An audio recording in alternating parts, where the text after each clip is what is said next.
Thank you. So, Thomas Hofman-Bang, CEO from the Industry Foundation. Thank you for being here. You're welcome. I'd like just to start off with this clicker here working. It doesn't work. Here we go. I noticed from this introduction slide that our logo is on there, and obviously that is because you have funded and founded us, and you're the initiator behind Danish AM Hub. But I wanted also to give you just 2-3 minutes to tell us all of your different initiatives within sustainable production. Yeah, I don't think I can cover that in 2-3 minutes, but I could just spend a few words on the Danish Industry Foundation, which is one of the large Danish philanthropic foundations. Our mission is to enhance competitiveness of Danish industry, and we are very active on trying to address all the issues that we just heard Connie talk about. And we are working up towards the mission to create the most sustainable manufacturing sector in the world in Denmark. And the reason we do that is because competitiveness is linear with sustainability. It has been growing, and now it's imminent that if you do not produce in a sustainable way or deliver sustainable solutions to the market, you are out of business. And many companies have not really realized that yet, and we're doing a lot of work to try and wake up the Danish manufacturing sector and to do what they are asked, which is knowledge. There are 3 components that they really need, and that's knowledge, that's competence, and that's innovation drive. And that's exactly what we do in the projects shown on the slide, and many more projects, is to create knowledge, bring it into play in companies, create use cases that can inspire other companies to really speed up and get going on this very, very important agenda. And obviously, Danish AM Hub is a very important initiative, one of our bigger initiatives. I think so far we have granted about 80 million to this initiative, so quite a big one. The Klimaklar produktionsvirksomhed, or where we focus on trying to move 8,500 Danish manufacturing companies on the CO2 agenda, is a big one. We've been talking about CO2 for a long time, so that's one way we really need to give it a push now, because the big companies at the end of the value chain have adopted zero emission targets, and they're trying to push down towards the value chains from a scope 3 perspective under science-based targets regime. So it's going to be a daily challenge for Danish SMEs, and if they don't live up to this and are able to reduce their CO2, work actively with CO2 reductions, they will be deselected by the companies further down the value chain, as a very concrete example. And then we have been working on a broader perspective in terms of sustainable manufacturing, where we have created a baseline for how does it actually look in a pretty simplistic way, where we look at CO2, water consumption, waste and resource efficiency and energy efficiency, just to get started. Then I know that biodiversity and many other agendas need to be addressed. But for the typically Danish SME, we need also to make it a little simple to get them going. And so I guess I will end my speech there. Yeah. Thank you, Thomas. And for all of you who represent manufacturing companies today, and I know there's a lot of them, here are plenty of really good initiatives and projects to get involved in and to get knowledge from. So, Peter, I will wait with you, because I have a really, really, really tricky question for you. So, you may already warm a bit up. I will start with Poul Skadhede, who is an advisor and a consultant, and he is the founder of Valcon, that many may know. He has several board positions, and obviously the most important one is to be chairman of Danish AM Hub. Also, I know you are a former and passionate soldier and has been working with and around defense for many, many, many years. And therefore, I gave you this introductory slide. We are now going to build warships again in Denmark, which is a crazy thing. And if you know a little bit about Danish industry and the history, this must be like the best news ever. Is this now, for you and for us, is this now the sign that we in Denmark will start build bigger end products like we used to do? So definitely a big driver opportunity for additive manufacturing. I think what I'll just pick up from where Connie left off actually in her presentation was about security policy. And the fact that security policy over the last couple of years have moved from being priority number 27 somewhere down the list to actually being on top of this and actually being more important than what we see in trade policy, I think.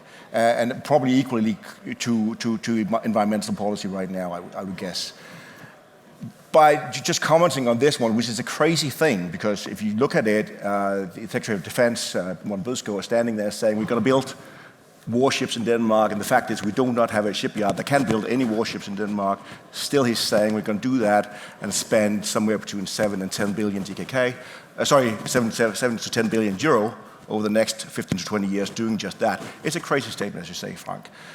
There's two trends I wanted to bring into this. If you look at supply chains and the industrial companies and what's happening with supply chains right now, and Connie also just briefly touched upon this, what we're seeing is that supply chains are changing dramatically these years. We're seeing the offshore that's outsourcing to the Asian Pacific countries being nearshored into a more regional setting because of in China, US, wars, etc., etc. We're seeing massive requirements for supply chains to be more responsive, to be more resilient, to be more customer-facing. That's actually part of this. And so supply chains as such are changing, which in itself is a massive opportunity for AM. Because everything AM does speaks into this change in the global supply chains. We just need to figure out, you guys need to figure out how to be part of this big move that's happening. On the defense side, what we see is that defense is actually a forefront runner in the utilization of additive manufacturing.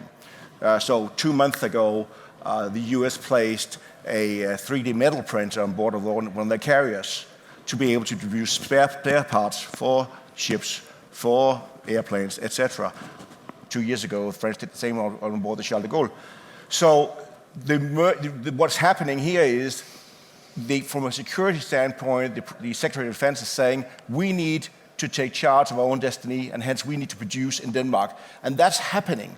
You know, the regionalization or nationalization of production is coming, not just on the defense side. No. And we need to find out how additive manufacturing plays a part in this, because the cost advantages that the Asia-Pacific countries had, we need to offset that as well. So there's a security aspect here, there's an economic aspect here, and there's obviously, as Connie has also touched upon, the environmental aspect. A lot of things are going to be happening. It's about finding out how can we make, also on the metal side, big-scale, large-scale production facilities, make additive manufacturing part of that movement. It's a big market opening up here. Thank you, Poul. I hear that it will be a busy autumn in Danish AM Hub, so there's a lot to do for sure. And now, as promised, I will introduce Peter Trillingsgaard, who we are fortunate enough to have here in the panel. I think you had your first day Thursday? Yep. Yeah. Yep. But we're not in any way concerned, because we know you have many years of experience from both Grundfos and Lego, and you know the manufacturing sector like your own pocket.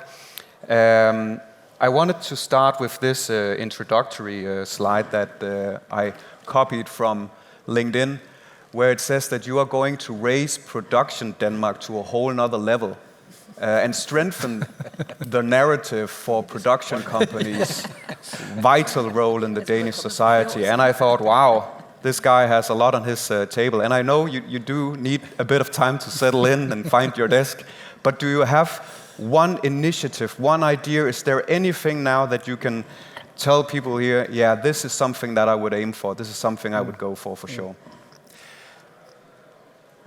No. Well, let me just rewind the tape a little bit, because you know there's a reason for this initiative. There's also a reason for being really bold, and it is that manufacturing in Denmark is such an important pillar in the Danish society, and it's also such a strong driver for innovation. And I personally feel that we take it a little bit for granted, you know, that innovation happens by itself. It happens because, you know, it's just something that we do, but it has to be motivated by legislation, by political decision makers, and they also need to understand better what the drivers are. And for me, at least, there is one thing which has been on my mind for a long time, and it speaks to the three sort of purposes for establishing manufacturing in DI, which is, sustainability and combating climate change. It's a world-class labor force, and it's also digitalization and automation. And I think the workforce is one of the things we need to focus more on, because there needs to be purposeful and valuable jobs for all ages. We have such a strong demand for labor in this country. And just walking around here, talking to some of you guys, getting young people to understand how important it is to be part of a manufacturing company, because the products, the innovation that needs to happen to combat climate change comes from innovating products, innovating processes, innovating, the solutions that we need to have to combat climate change. And when Connie showed her small movie, it scares me so much, because it's not just about radically changing how we consume, it's also about radically changing how we think about manufacturing, how we think about innovation to combat climate change and to adapt to climate change, because it is happening. So the life that our kids will be living and the jobs that they will need to be able to take are so different from the ones we have today. And just walking around out here gave me a lot of courage to say, I believe in that statement. Yeah. Thank you very much. I have been doing a bit of thinking on how to structure this debate, because talking about the green transition is such a wide term. So I want us to deep dive into some data. And this one is from Breakthrough Energy. And there are 1,000 different analyses out there, but I like this one very much. It's a graph that we use in Danish AM Hub often, because it shows you the emissions of human activity. How are they divided? And 27% of human emissions is energy production, like we've covered today. 7% is heating or cooling our homes. 19% is feeding or growing plants and animals. 16% is transportation. And then the red one, you probably all guessed it, is how we make stuff. How we make things is generally 31% of the emissions from human activity. And the reason for that is that we have 3 types of materials that are really, really bad. In terms of this graph, at least, they are fantastic to build stuff with and produce stuff with, but they are really, really bad in terms of this agenda. And that's cement, it's steel, and it's plastic. If cement was a country, it would be the 3rd largest emitter in the world. So the key takeaway from this slide and from this platform that we're going to debate from is we cannot only have the huge wind capacity that we will build out in the North Sea and in the Baltic region. Now that those decisions have been made, it doesn't make sense to use green energy if you still use it to produce black things. What are we going to do? Because it's not obvious that what technology we would use instead of what we have today. In each of the 4 white fields here, you have kind of clear alternatives. You can point to the technologies that probably it's something with plant-based something, or it's renewables or other. But what do we have within manufacturing? So really, really a tricky question. And now we have heard an introduction from the 3 gentlemen, Connie. So I'd like to actually ask you the first question on this. On a global scale, how do we decrease these emissions from manufacturing? Yeah, easy. Easy question. Thank you very much. No, it's of course extremely challenging, and it has been negotiated for years and years and years to do exactly what you say, Frank, at the global scale. Why not make some global standards for cement, for instance, for steel? I tell you, it has been negotiated for years and years and years. There was a breakthrough last summer, actually, at G20, where suddenly it started that the 20 most well-off countries or biggest economies started to realize, yes, we have to cooperate on this.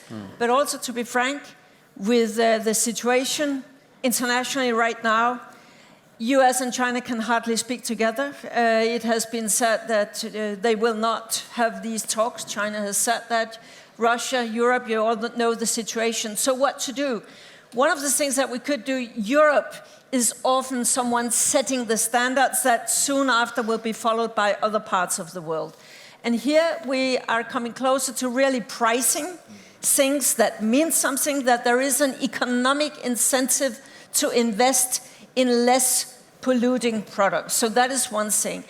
I think that standards is a really, really undervalued, underestimated tool. I think we need to be much more forward-leaning when it comes to putting standards, because we can all point to a front runner here and there.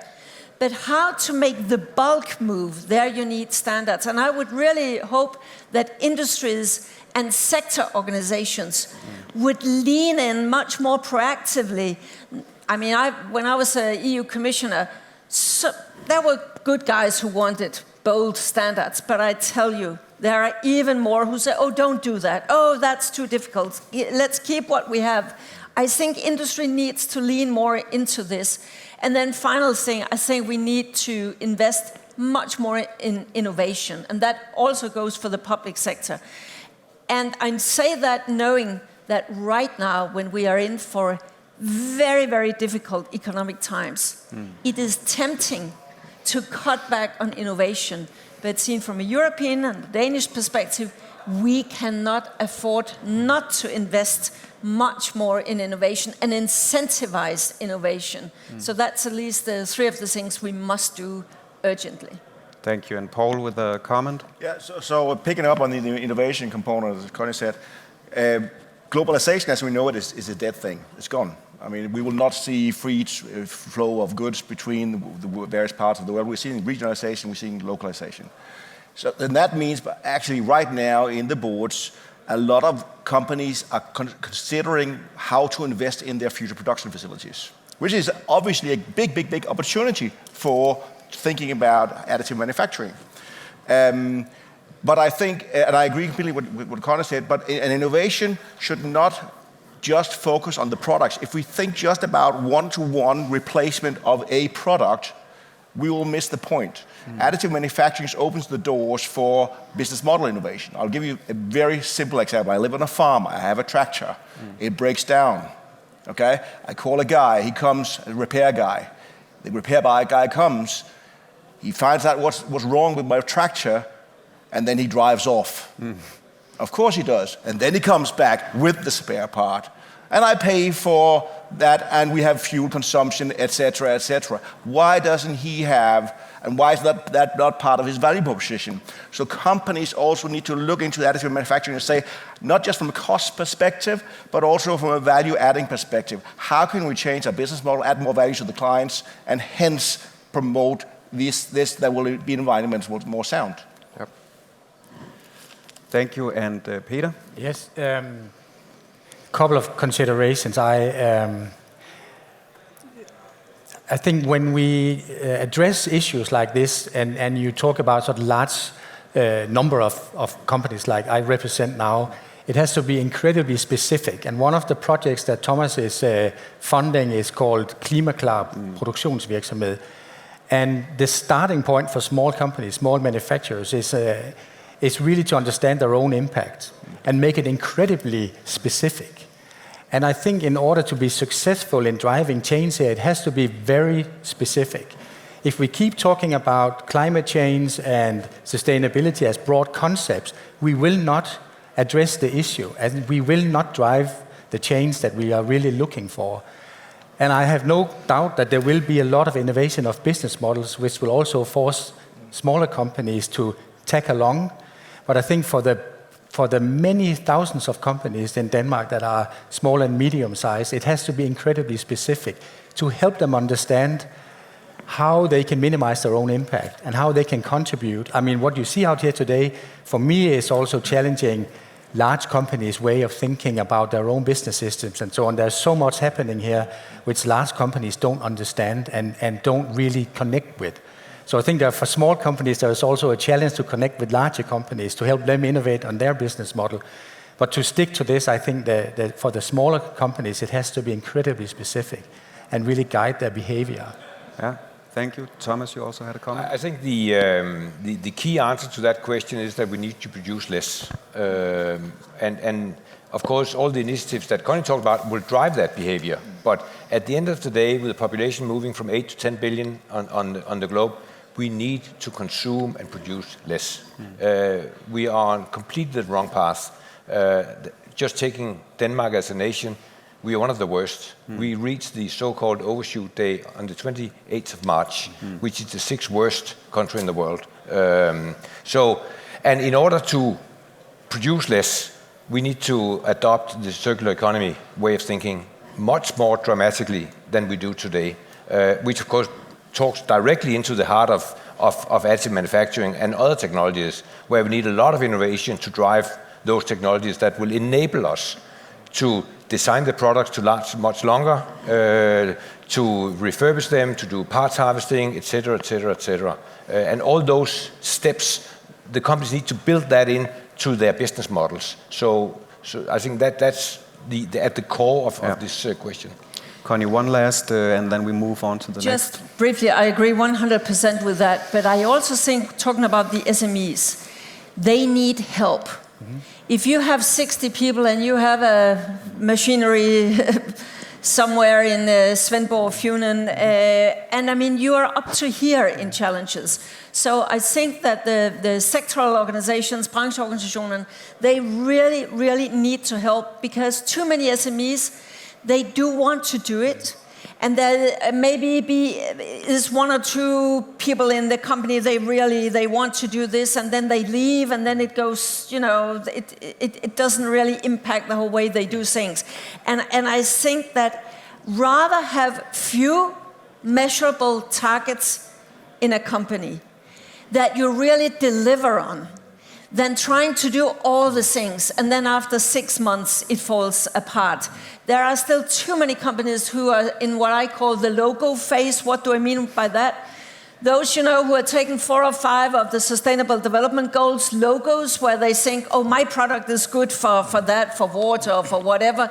And they pick these targets and they put it on their logos and their annual report and their slides, and it doesn't change one thing in the way they do business or produce or more efficient or more circular. So rather fewer things, but then do it.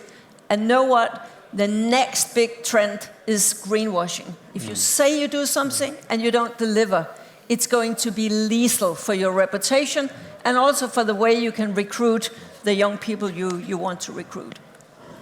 Thank you. It brings me, we've covered it on a global scale now, and I want to take it just back to Denmark. A thing we heard a lot 3-4 years ago is why should we lead this?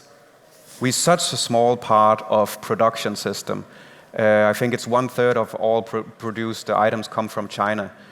So why do we even care about this in Denmark? And I'm guessing that I kind of know the answer that you will say, but it's a thing for Danish industry here, I think. Peter, do you have a comment or a point on this one? Well, of course there is a moral obligation. Yeah. There's a moral obligation also because we have the overshoot day already in March, so there's an obvious need for us to act. But there is also another level to this, because we have become incredibly wealthy, and we have used globalization to become less wealthy.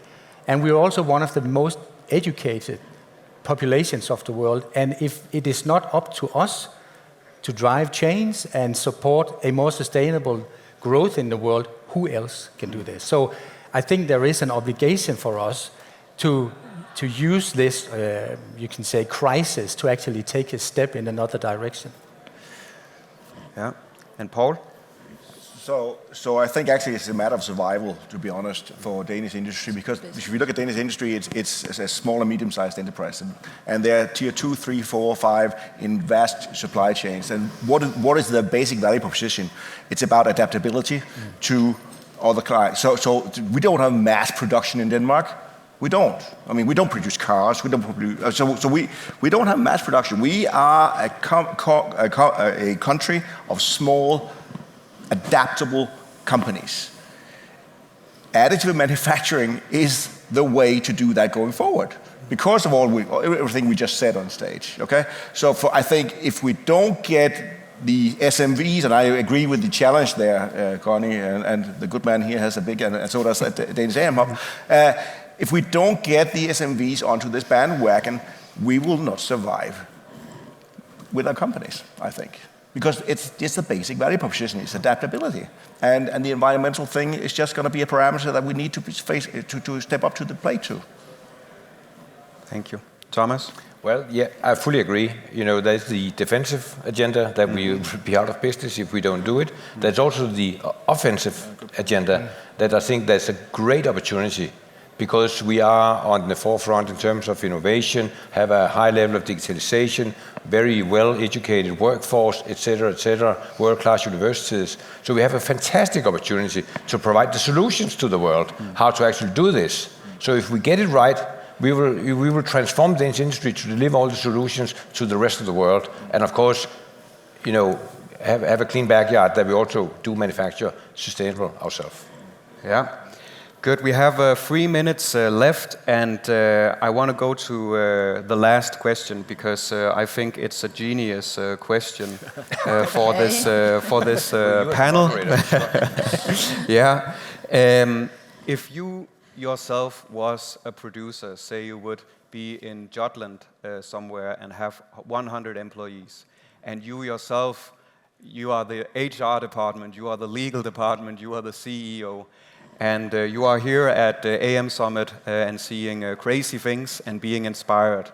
What would you do when you get back home? What is the first thing that you would look into? And I know it's a tricky question, so I'll just give you a couple of seconds to turn it around in the head. Poul? So as with any new technology, and let's face it, this is a new technology to most companies, I would look at where can I create most value for my clients.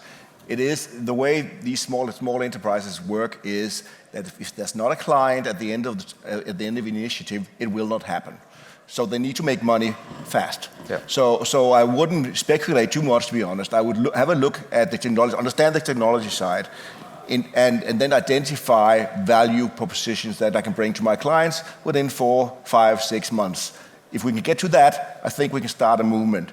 That will then require probably that we bring on new competences, and there has to be a willingness and investments. There has to be a willingness to do that, but start with the client, start with the value proposition, and every sub-supplier in Denmark can identify some areas where we can supply value through the use of AM. Yeah, thank you. Peter, you are nodding. Do you have a comment here? It is, of course, a very tricky question. Yeah, I think you covered it really well. But aside from that, I would also really think deep about how I can utilize the skills that is available. You know, because when you're in a smaller company, if you have 100 people, of course you have your own business to take care of. But also think about how you can open that up and be more attractive to the talent which is out there, which you would need to take the next steps, because you might not be the one who have the radically next innovation at your hands, but it might just be outside your gates. Yeah. Thomas, do you have a... I think the key word on top of what has already been said is focus and simplicity. Our experience working with the Danish SMEs is that it's really, really difficult for them to stop up and do something new, take new knowledge in, and innovate and do something that's out of the ordinary. They are drowning in the everyday, you know, delivering to clients all the tasks that you have at hand. So therefore, you need to cut the agenda simple and then get going and prioritize. Yeah. And if you don't, then others will define how you're going to do it, because it will come through down the whole value chain. And just as time is passing here, I just want to say one final thing. We have done it before in Denmark. We have made it before. Look back in the 60s and the 70s and the environmental challenges. Look at how we were first movers. And what are our biggest and strongest companies today? That was companies who understood what was happening before so many other competitors. And don't forget, the competition is getting fiercer now. The rest of the world is waking up. So it's not enough to sit there and wait for the next 5-8 years to see what happens. It is now we need to act if we want to be the ones who harvest the fruits of this transition. Thank you. I think this is a beautiful way of ending our panel session. Give them a round of applause. Thank you very much.